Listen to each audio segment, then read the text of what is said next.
Bonjour à toutes et à tous et bienvenue pour un nouveau numéro de Metal Missile et Plastic Gun. La suite du cycle Exosquad, c'est un cycle qui va durer assez longtemps. Je m'en excuse pour éventuellement ceux à qui cela déplaît. Mais tant pis pour eux. Donc voilà, nous allons continuer donc, cette fantastique épopée spatiale avec aujourd'hui le rapide assaut de Light Attack E-Frame. Le temps de dire son nom, il a largement le temps de vous dessouder.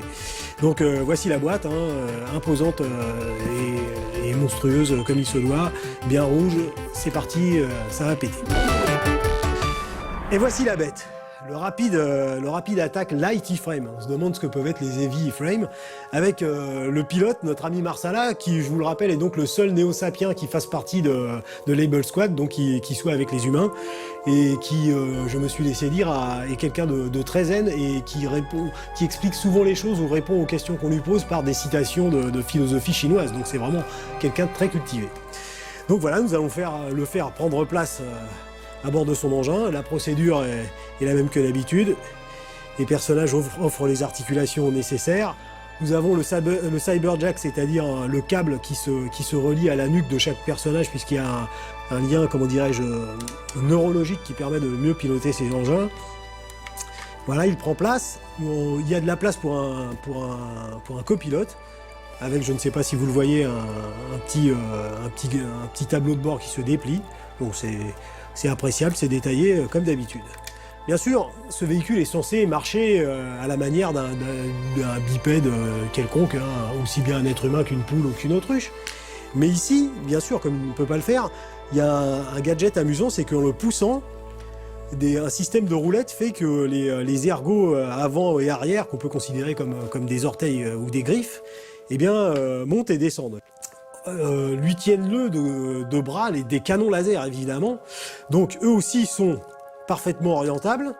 Et puis il y a des options supplémentaires, c'est que vous pouvez les allonger et ils offrent un bon range d'articulation, ce qui fait que vous pouvez viser devant, derrière, dans vraiment beaucoup d'angles différents.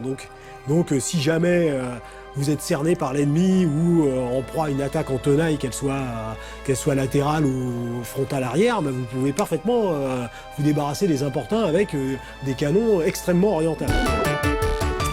Alors voilà, nous sommes dans la partie d'Exosquad qui a un plus, c'est que ça fonctionne avec des piles et pour de très bonnes raisons.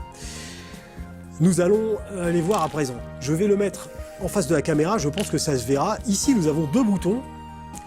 Et ici, nous avons les canons frontaux. Quand j'appuie sur le premier bouton,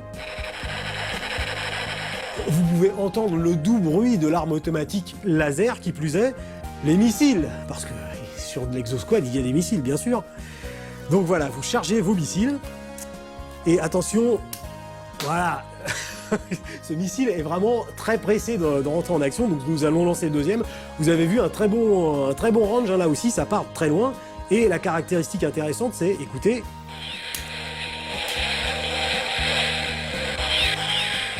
formidable.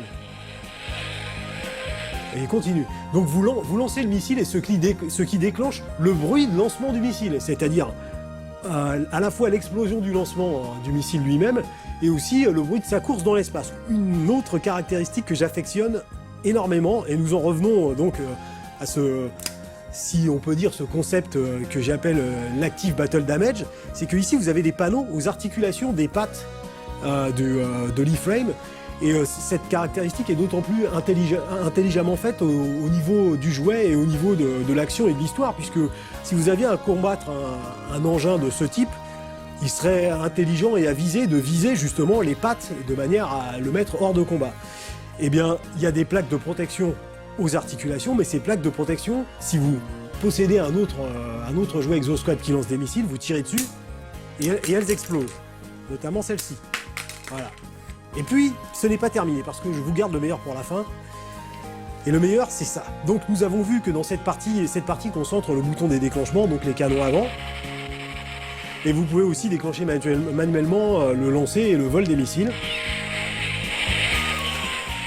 J'aime beaucoup le bruit de cruise, c'est-à-dire que le missile est lancé puis il continue à voler vers l'ennemi, c'est vraiment génial. Vous avez ici bien sûr un canon pour éviter de se faire attaquer par derrière, et je bascule ce petit compartiment, j'appuie sur ce bouton et nous avons un drone de surveillance qui décolle. Ça c'est... Je ne sais pas pour vous, mais ça représente pour moi le pinacle de la joie. C'est vraiment super génial. D'ailleurs, l'exultation continue, vous avez vu, il ne peut plus se retenir. Donc voilà, de nouveau un exemple d'un très très beau jouet, original par son design. Bon, bien sûr, l'idée de bipod n'est pas originale en soi, mais le design général est plus ou moins inédit. Et puis, de nouveau, un tas de features, donc de l'Active Battle Damage, du son, de la lumière, des missiles, ce petit drone qui s'éjecte à la manière du drone de surveillance de Black Beauty, la voiture de Green Hornet, pour ceux qui savent. Donc voilà, versatilité, explosion de joie, la preuve de nouveau que les jouets sont quelque chose de beaucoup trop sérieux pour être confiés aux enfants.